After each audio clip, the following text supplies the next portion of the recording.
9 August RG Kar হাসপাতালে এক তরুণী চিকিৎসককে কলেজের ভেতরে ধর্ষণ করে নৃশংসভাবে হত্যা করা হয়েছিল। সেই মামলায় হাসপাতালের অধ্যক্ষ সন্দীপ ঘোষ এবং স্থানীয় থানার ওসি অভিজিৎ মণ্ডলকে পুলিশ গ্রেপ্তার করেছিল। আরজিকরের চিকিৎসক পড়ুয়ার খুন এবং ধর্ষণের ঘটনার পরে দুজনের ভূমিকা নিয়ে উঠেছিল প্রশ্ন। প্রমাণ লোপাটের অভিযোগে সিবিআইয়ের হাতে গ্রেপ্তারও হন আরজিকরের অধ্যক্ষ সন্দীপ ঘোষ এবং টালা থানার তৎকালীন ওসি অভিজিৎ মণ্ডল। কিন্তু 90 দিনেও তাদের বিরুদ্ধে চার্জশিটই পেশ করতে পারেনি সিবিআই। সময় চার্জশিট দিতে না পারায় শুক্রবার সন্দীপ এবং অভিজিৎ দুজনেরই জামিনে মঞ্জুর করেছেন শিয়ালদার অতিরিক্ত বিচার বিভাগীয় ম্যাজিস্ট্রেট। শনিবার তার প্রতিবাদে রাজধানীর বটতলাতে আরজিকর মেডিকেল কলেজের চিকিৎসক পড়ুয়ার খুন ধর্ষণের সাথে যুক্ত অভিযুক্তদের জামিন দেওয়ার প্রতিবাদে সারা দেশব্যাপী প্রতিবাদ সহ পালন করা হয় এসইউসিআই সংগঠনের নেতৃত্ব অরুণ ভৌমিক ঘটনার তীব্র প্রতিবাদ জানান।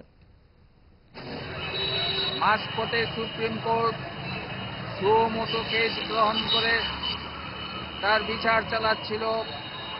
দেশের মানুষ মনে করেছিল ন্যায় বিচার পাবে এবং কেন্দ্রীয় তদন্ত ব্যুরো সিবিআই তার তদন্তের ভার গ্রহণ করে, কিন্তু 90 দিন পরে সেই কলেজের অধ্যক্ষ সন্দীপ ঘোষ এবং থানার ওসি অভিজিৎ মণ্ডলকে গ্রেপ্তার করার পর 90 দিন আলিপুর আদালতে শুনানির পর তাদের জামিন মঞ্জুর করে।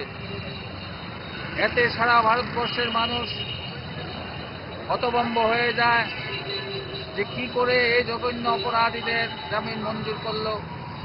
আমাদের দল এসইউসিআই কমিউনিস্টের কেন্দ্রীয় কমিটি এটাকে প্রহসন বলে ব্যাখ্যা দেয় এবং তার প্রতিবাদে, ন্যায় বিচারের নামে এই প্রহসনের প্রতিবাদে সারা দেশব্যাপী আন্দোলন গড়ে তোলা আহ্বান জানায়। ভালো খাবার দেখে অম্বলের কথা মনে পড়ে, তার সমাধান তারা। 5 দশক ধরে গ্যাস, অম্বল ও পেটের সমস্যার একমাত্র সমাধান গ্যাস নল।